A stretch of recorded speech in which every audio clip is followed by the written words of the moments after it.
पंजाब हुकूमत का बड़ा फैसला सामने आया है। एनजीओज में मशकूक ट्रांजैक्शंस की रिपोर्ट्स विफाक को भिजवाने का फैसला किया गया। जराए महकमा दाखिला के मुताबिक मशकूक ट्रांजैक्शंस पर एसटीयू से रिपोर्ट ली जाएगी। मशकूक सरगर्मियों पर बाज एनजीओज को बंद कर दिया जाएगा। इस पर बात करते हैं अपने नुमाइंदा काजी नदीम इकबाल से। काजी नदीम इकबाल, क्या इससे पहले भी मशकूक ट्रांजैक्शंस की रिपोर्ट सामने आई?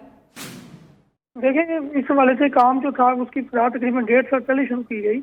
जब नेशनल एक्शन प्लान के मंदरजात सामने है उसके बाद बाज़ाब्ता तौर पर देखा गया कि कौन सी एनजीओज ऐसी हैं जो मुल्क दुश्मन सरगर्मी में मुलव्वस हैं, और ये फैसला किया गया कि जितनी भी एनजीओज हैं जिन जिन महकमों से भी रजिस्टर्ड हुई हैं उनका ऑडिट करवाया जाए, चाहे वो लोकल फंडिंग है चाहे वो गैर मुल्की फंडिंग के हामिल हैं। जब इस हवाले से काम आगे बढ़ा तो कई एनजीओ की सरगर्मियां जो थी वो मशकूक दिखाई दी। फिर उनको मजीद बड़ी महीने से ज्यादा लेने के लिए ऑडिट मुकम्मल ऑडिट किया गया तो उनकी सरगर्मियों पर कड़ी नजर रखने के अलावा कई मामला ऐसे सामने आए हैं जिनके बारे में हुकूमत पंजाब ने फैसला किया है कि वफाक को जरूर इस्तेमाल मिलेंगे। उनमें सबसे अहम बात यह है वो एनजीओ जो जिनकी ट्रांजैक्शन जो है वो मशकूक हैं उनके बारे में मालियाती इदारों बिलखसूस स्टेट बैंक ऑफ पाकिस्तान का जो एक जेली इदारा है उससे भी रिपोर्ट लेके वफाक को भेजी जाएगी। और हमारे जराए ये बताते हैं कि एनजीओ के हवाले से आने वाले दिन बड़े अहम हैं, और ऐसी एनजीओ जो मुख्तलिफ वालों से सेमिनार करवाती हैं, ऑनलाइन सरगर्मियाँ करती हैं, उनको भी जब चेक किया गया तो उनके मामला भी कोई ज्यादा क्लियर दिखाई नहीं दिए। जराए कहते हैं कि महकमा दाखिला पंजाब ने फैसला किया है कि ऐसी एनजीओ जिनकी ट्रांजैक्शन मशकूक है या ऐसी एनजीओ जो पैसा किसी और फंड के लिए लेती हैं, काम कुछ और कर रही हैं, उनके बारे में डिटेल से फैसला किया जाएगा। काजी नदीम इकबाल हमारे साथ मौजूद थे, आपका शुक्रिया। कौमी क्रिकेट टीम के spin bowling coach Mushtaq Ahmed खिलाड़ियों की नेट प्रैक्टिस से खुश। कहते हैं 3.5 माह बाद ग्राउंड का रुख करने के बावजूद खिलाड़ियों की नेट में मेहनत मिसाली है। तमाशाइयों की अदम मौजूदगी में खिलाड़ियों को खुद एक दूसरे की हौसला अफजाई करना होगी। बड़ा कल पैशनेट सेशन हुआ है, बड़े शौक़ से लड़कों ने किया है, और सबसे बड़ी क्वालिटी ये थी कि काफ़ी दिनों के बाद, काफ़ी महीनों के बाद उन्होंने नेट प्रैक्टिस शुरू की, तो उसमें उनका जो जज्बा था, उनकी जो प्रैक्टिस वर्क एथिक से बहुत ही ज़बरदस्त थे। तो I think we are very happy. ये इस टूर पे सबसे ज़्यादा जो इम्पोर्टेंट चीज़ है वो है ही मेंटल टफनेस है, क्योंकि जो सराउंडिंग है आपकी वो आपको मोटिवेशन नहीं होने देगी। आपने अपने अंदर से अपने ग्रुप के साथ ही मोटिवेशन करनी है, और इसके लिए बड़ा ज़रूरी है कि प्लेयर के साथ आप कम्युनिकेशन रखें। अब बड़ी इंपॉर्टेंट है क्योंकि यहाँ पे इनको बैक करने वाला कोई नहीं, क्राउड नहीं है, तो कोई प्रेस वाले नहीं है, तो हमें इनको मोटिवेट खुद करना पड़ता है। आप देखें ये जो लड़के हैं, आप ज़रा नोट करें कैसा मोटिवेशन के साथ कितनी जान से कर रहे हैं। खबर यह है कि वज़ीर आज़म की बरवक्त मुदाखलत, पंजाब में गंदम का बहरान हल हो गया। ज़राए के मुताबिक वज़ीर आज़म ने सरकारी गोदामों से गंदम मार्केट में लाने का हुक्म दिया और कहा कि अक्टूबर में सूरत हाल के मुताबिक गंदम दरामद कर लेंगे। इमरान खान ने सस्ते बाजार खोलकर लोगों को सस्ता आटा फ्राहम करने का हुक्म भी दे दिया है। वज़ीर आज़म की बरवक्त मुदाखलत, पंजाब में गंदम का बहरान हल हो गया। ज़राए के मुताबिक वज़ीर आज़म ने सरकारी गोदामों से गंदम मार्केट में लाने का हुक्म दिया और कहा कि अक्टूबर में सूरत हाल के मुताबिक गंदम दरामद कर लेंगे। तफसीलात लेंगे अपने नुमाइंदे फ़हीम अख्तर से। फ़हीम अख्तर, आगाह कीजिएगा, वज़ीर आज़म की जानिब से भी मदाखलत की गई है, अब क्या सूरत हाल है मार्केट में आटे की? देखिए, वज़ीर आज़म इमरान खान ने चंद रोज पहले भी पंजाब में आटे और जो गंदम का जो बहरान था उसका नोटिस लिया था, तो अब वज़ीर आज़म इमरान खान की मुदाखलत के बाद पंजाब में जो आटा है वो सस्ते दामों फरोख्त होने लगा है। जरा ये बता रहे हैं कि वज़ीर आज़म इमरान खान ने सरकारी गोदामों में पड़ी गंदम को मार्केट में लाने का हुक्म दिया है, और ये हुक्म दिया है उन्होंने कि आप फौरी तौर पर गंदम मार्केट में लाएं। अगर अक्टूबर में शार्टेज होती है तो अक्टूबर में इस मामले को देखा जाएगा।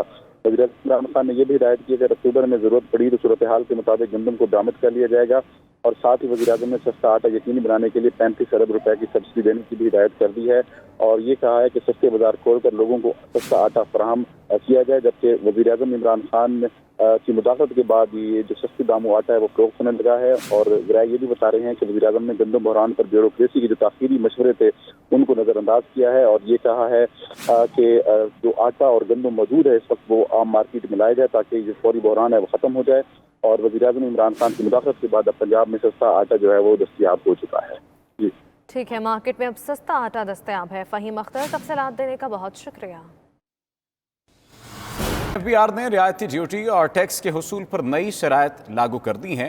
माल की रियायती ड्यूटी और क्लियरेंस के ज़िम्मन में एफबीआर को नए इख्तियारात हासिल हो गए। खाम माल और कैपिटल गुड्स की क्लासिफिकेशन में गलती पर माल क्लियर नहीं होगा। एफबीआर ने इंपोर्ट कमेटी तश्कील देते हुए दरामदी, खाम माल और गुड्स की क्लियरेंस का भी हतमी इख्तियार दे दिया है। तफसीलात लेंगे अपने नुमाइंदे इकराम होती से। जी इकराम, आगाह कीजिएगा, नोटिफिकेशन का मतन क्या है?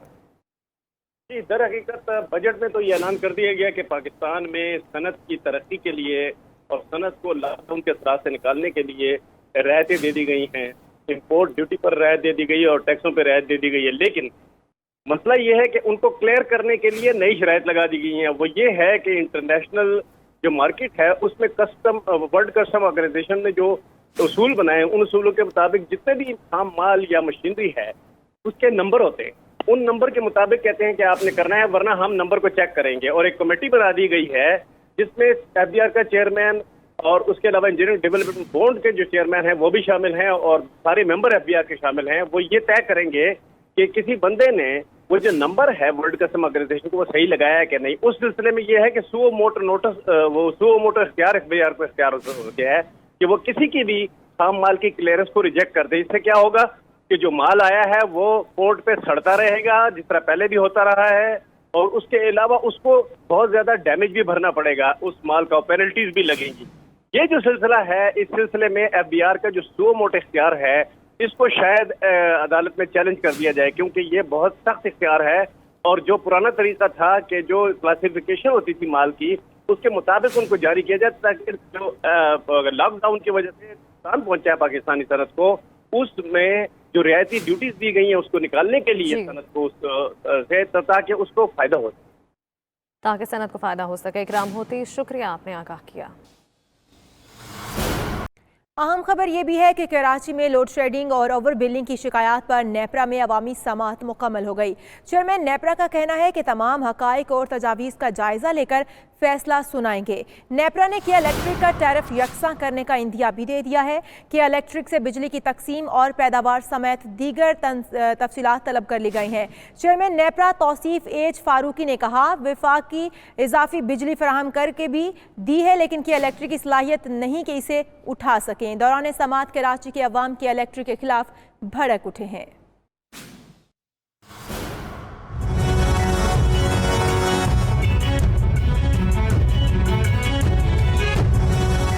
के इलेक्ट्रिक की जानिब से लोड शेडिंग का मामला, चेयरमैन नेपरा तौसीफ एच फरूकी ने अवामी समाअत की। चारों सूबों के मेंबर्स नेपरा, तहरीक इंसाफ के रहनुमा फिरदौस शमीम नकवी और कराची के अवाम भी वीडियो लिंक के जरिए शरीक हुए। CEO के इलेक्ट्रिक मोनस अलवी ने बताया कि हालात बहुत खराब हैं, सूरत हाल से निपटने की कोशिश कर रहे हैं। डिमांड 3330 मेगावाट और पैदावार 2500 मेगावाट है। फर्नेस ऑयल और गैस की किल्लत की वजह से लोड शेडिंग में इजाफा हुआ। 2 जून को हुकूमत को खत लिखा कि 1,30,000 टन फर्नेस ऑयल चाहिए। जवाब मिला, फर्नेस ऑयल की जगह LNG इस्तेमाल करें।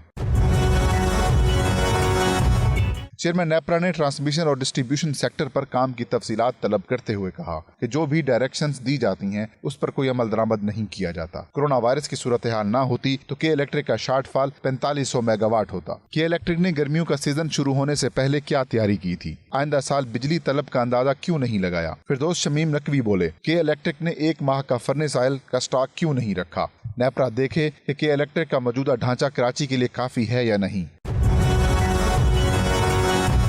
कराची के शहरियों ने नेपरा के कानूनी शोबे को नाकारा करार दे दिया। एक्सपोर्टर्स भी के इलेक्ट्रिक के रवैये पर नाला नजर आए। दौरान समाअत के इलेक्ट्रिक के CEO उठ कर गए तो चेयरमैन नेपरा ने उन्हें फौरी बुलाने का कहा। चेयरमैन नेपरा ने के इलेक्ट्रिक के टैरिफ यकसा करने का इंदिया देते हुए कहा, जब तक लोड शेडिंग खत्म नहीं होती पीक और ऑफ पीक टैरिफ खत्म कर देना चाहिए। राना तारिक, 92 न्यूज, इस्लामाबाद।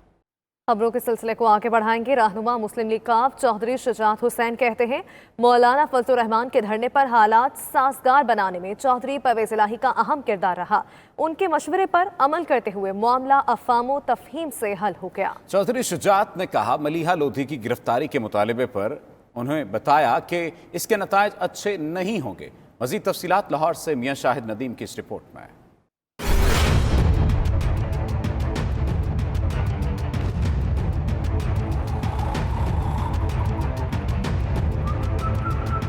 चौधरी शुजात हुसैन ने मौलाना फजलुर रहमान के धरने के हवाले से अहम इंकशाफात से पर्दा उठा दिया। कहते हैं, मौलाना फजलुर रहमान जब धरने के लिए इस्लामाबाद आए तो कुछ लोग धरने पर धावा बोलने के हामी थे। उस वक्त इमरान खान से बात करने को कोई भी तैयार नहीं था, सब एक दूसरे पर डाल रहे थे। चौधरी परवेज इलाही हुकूमती मुज़ाकराती कमेटी के मेंबर नहीं थे, लेकिन उनसे कहा गया कि वो इमरान खान से बात करें।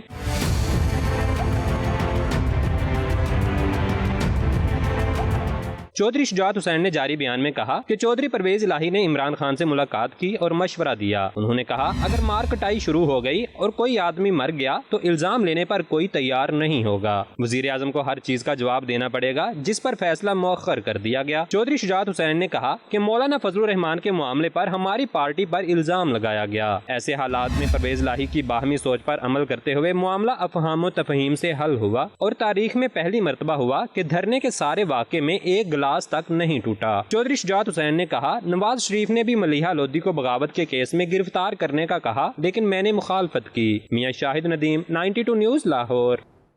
शहरियों की दुहाइयां काम आई, न सियासी जमातों का एहतजाज। कराची के बेशतर इलाकों में 12-12 घंटे तक बत्ती गुल रहती है। शहर कायद में बिजली का बहरान शिद्दत इख्तियार कर गया है। गर्मी के सताए शहरी पंखे की हवा को तरसने लगे। 100% रिकवरी वाले इलाकों में भी लोड शेडिंग जारी है। लोड शेडिंग की अजियत से दो चार शहरी ओवर बिलिंग से भी परेशान है। ताजरों ने अबतर हालात का जिम्मेदार तमाम सियासी पार्टियों को करार दे दिया। आपको बताएं कि आलमगीर खान ने नेपरा से के इलेक्ट्रिक के ऑडिट और मजीद कंपनियां लाने का भी मुतालबा कर दिया है।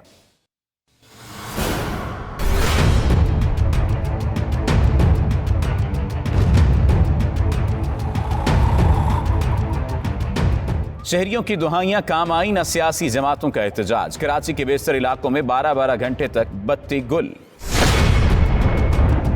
इस वक्त भी शहर के बहुत से इलाके बिजली से महरूम हैं। लोड शेडिंग की अजियत से दो चार शहरी ओवर बिलिंग की दुहाई देते भी नजर आते हैं। 24 घंटे में तकरीबन 3-4 घंटे लाइट होती है, आ रही है जा रही है, आ रही है जा रही है। परेशान किया हुआ है। सारी रात को चली जाती तो फिर सारी रात गई है, सुबह आ रही है अजानों के टाइम। जब मर्जी लाइट बंद कर देते हैं ये लोग, कोई पूछने गछने वाला नहीं यहाँ पे। परेशानी के 6 महीने हो गए, पूरा बिल दे चुका हूँ, लग के बराबर आ रहा है। और मैं हर महीने आता हूँ, इनको बताता हूँ, ये कंप्यूटर टिक टिक करते हैं लेकिन जवाब वो जीरो आता है। फिर हर महीने यही सिलसिला चल रहा है। शहरी इलाकों की तरह सनती इलाके भी लोड शेडिंग से शदीद मुतासिर हैं। ताजरों और सनतकारों ने जिम्मेदार तमाम सियासी जमातों को करार दिया है। 92 न्यूज से गुफ्तगू में सिराज कासिम तेली और अकील करीम ढेडी का कहना था, हालात ऐसे रहे तो 4-6 महीनों में कराची की इंडस्ट्री मुकम्मल बंद हो जाएगी। कराची का जो हाल है वो हमारे सियासतदानों की मेहरबानी है। ये जो सियासतदान है ब्लेम गेम खेल रहे हैं। कल आप असेंबली का हाल देखो, और अब जो आता है कराची की बातें करता है, कराची के बारे में सब ऐसी बातें करते हैं, काम किसी करना नहीं। बिजली की लोड शेडिंग और गैस एक हफ्ते में 1 दिन बंद करते थे, अब 3 दिन बंद करें। मुझे तो ऐसा लगता है कि अगले 2-4-6 महीने में कराची की इंडस्ट्री और कराची के कारोबार आधे से ज्यादा बंद हो जाएगी। और फिर ये टैक्स कहाँ से लेंगे, ये मैं मुझे मत पूछूंगा। मैं गर्मी में तो लोड शेडिंग तकरीबन रहती है, लेकिन इस दफा हम देख रहे हैं कि कुछ ज्यादा ही मिसमैनेजमेंट हुई है कि इलेक्ट्रिक की साइड से, और बहुत ज्यादा लोड शेडिंग शुरू हो गई है। पावर तो पाकिस्तान के पास सरप्लस पड़ी हुई है, तो पावर बड़ा इशू नहीं है। इशू डिस्ट्रीब्यूशन का है कि इलेक्ट्रिक की जगह कुछ डिस्ट्रीब्यूशन में शामिल हो जाता है। और पावर ख्याल से दफ्तर की कंपनी के भी 2 पावर प्रोजेक्ट स्टार्ट हो चुके हैं। हमको भी मैं समझता हूँ कैपेसिटी पे नहीं चल रहा, तो इस तरह मैं समझता हूँ शॉर्टेज को दूर किया जा सकता है। लेकिन डेफिनेट इसके लिए कोई डिसीजन लेने की जरूरत है। अगर हम डिसीजन नहीं लेंगे तो ये प्रॉब्लम हर साल फेस करनी पड़ेगी। शहर के मसाइल पर सियासतदान भी बयानबाजी में पीछे नहीं। MNA आलमगीर खान ने के इलेक्ट्रिक की इजारादारी खत्म करने और कंपनी का ऑडिट कराने का मुतालबा किया है। ये मसाइल रहेंगे और इसमें प्योर इस के इलेक्ट्रिक का फेलियर है मैनेजमेंट का। वफाकी हुकूमत इनको गैस भी और बिजली भी फुल कैपेसिटी में इस वक्त दे रही है। इनका फाइनेंशियल ऑडिट कराया जाए कि इन्होंने जो अरबों रुपए बटोरे कराची वालों से ओवर बिलिंग की सूरत में, इसका ऑडिट हो और मालूम चले कि ये इन्होंने कैसे किया। और प्लस हम नेपरा से ये कह रहे हैं कि अब बहुत हो गया, हमने असेंबली के फ्लोर पे भी आवाज उठाई, अब मजीद कंपनीज को लाया जाए, इनकी मोनोपोली खत्म की जाए। कराची में ब्लेम गेम का सिलसिला तो तवील अरसे से जारी है, मगर शहरियों के मसाइल का मदावा करने के लिए अमली इक़दामात कहीं नजर नहीं आ रहे। पीपल्स पार्टी के रहनुमा और सिंध के वजीर तालीम सईद गनी ने लियारी गैंग वार के सरगना उज़ैर बलोच से मुलाकातों का एतराफ़ कर लिया। कहते हैं वो उज़ैर बलोच से मिले भी हैं और उनके घर खाना भी खाया है। सईद गनी ने कहा कि फहमीदा मिर्ज़ा ने कल झूठ बोला। जिन लोगों की मरहून मिन्नत मकाम मिला उनका कुछ एहसास करें। ये भी कहा कि आज सिर्फ ट्रेलर दिखा रहे हैं। कराची से वकास बाकर की रिपोर्ट देखिए।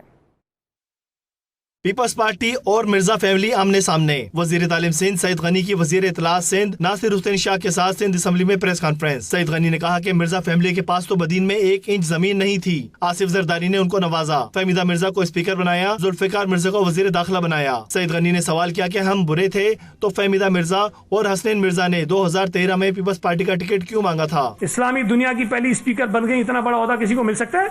आप तस्वुर नहीं कर सकती थी। अगर बीबी हयात होती ना, पता नहीं क्या होता, लेकिन ना ये स्पीकर होती ना जुल्फिकार मिर्जा जो है ना मिनिस्टर होता। ये मैं आपको बता दूं। ये रिकॉर्ड पे चेक करें ना, बताएं कि जब ये इलेक्शन लड़ने गए थे तो क्या बदीन में इनका घर था? 1 इंच जमीन थी इनके पास। पीपल्स पार्टी के रहनुमा ने कहा कि फहमीदा मिर्जा कल झूठ बोल रही थी। जिनकी बदौलत मकाम मिला उनका एहसास करें। ये भी कहा कि उन्होंने अभी सिर्फ ट्रेलर दिखाया है। तो ये जो कहती है कि मेरा मुंह ना खुलवाए, भाई खोलें आप। मैं तो ट्रेलर दिखा रहा हूँ आज आपको। मैंने कुछ बातें बहुत कम की हैं। हमसे सवाल करें, हम पर अगर कोई मुकदमा बनता है, कोई जुर्म साबित होता है, हमें सजा दें, बिल्कुल वो सजा भुगतने को तैयार हैं। लेकिन अगर आप अमन कमेटी और पीपल्स पार्टी को जोड़कर पीपल्स पार्टी को सजा देना चाहते हैं तो जुल्फिकार मिर्जा उसमें से माइनस नहीं हो सकता। सईद गनी ने गैंगस्टर उज़ैर बलोच से मुलाकातों और उनके घर खाना खाने का एतराफ भी किया। भाई जिस दावत का वो जिक्र कर रहा है, वो दावत तो मैं मान रहा हूँ कि मैं भी था, मेरी तस्वीर तो नहीं थी उस दावत पे। वो दावत उज़ैर बलोच की नहीं थी, हमारे MPS की थी, हम उसमें गए थे। और मैं फिर कह रहा हूँ कि भाई उज़ैर बलोच से ही मिलना होता, शुक्रिया अदा करना होता तो हम रात के अंधेरे में उसके घर पे जाके शुक्रिया अदा करते। ये क्या तरीका था कि मार्की भी लगाई और इतने सारे हजार लोग भी बुलाए, कैमरे भी बुलाए और उसके अंदर जाके हम उज़ैर बलोच से मिलने गए? कोई तुक नहीं है। सईद गनी ने अली जैदी को भी चैलेंज किया कि उन पर लगाए गए इल्जामात पर अली जैदी उनका सामना करें। ये भी बताया कि अली जैदी, आरिफ अलवी और इमरान इस्माइल ने अमन कमेटी से मुज़ाकरात के लिए कमेटी बनाई थी। कैमरामैन शाहिद मलिक के साथ वकास बाकर, 92 न्यूज़ कराची। कहते हैं कि ब्रीफिंग नहीं, अब अपनी टीम की कारकर्दगी देखूंगा। वजीर आजम इमरान खान ने टीम की परफॉर्मेंस पर कोई समझौता ना करने का फैसला कर लिया है। हुकूमती ज़राए के मुताबिक वजीर आजम इमरान खान ने कारकर्दगी न दिखाने वालों को घर की राह दिखाने की ठान ली है। सेक्रेटरी समेत ब्यूरोक्रेसी और इदारों के सरबराहान को भी कारकर्दगी के पैमाने से जांचा जाएगा। ब्रीफिंग नहीं, अब अपनी टीम की कारकर्दगी देखूंगा। वजीर आजम इमरान खान का टीम की परफॉर्मेंस पर कोई समझौता न करने का फैसला। हुकूमती ज़रा ये कहते हैं कि वजीर आजम इमरान खान ने कारकर्दगी न दिखाने वालों को घर की राह दिखाने की ठान ली है। सेक्रेटरी समेत ब्यूरोक्रेसी और इदारों के सरबराहान को भी कारकर्दगी से जांचा जाएगा।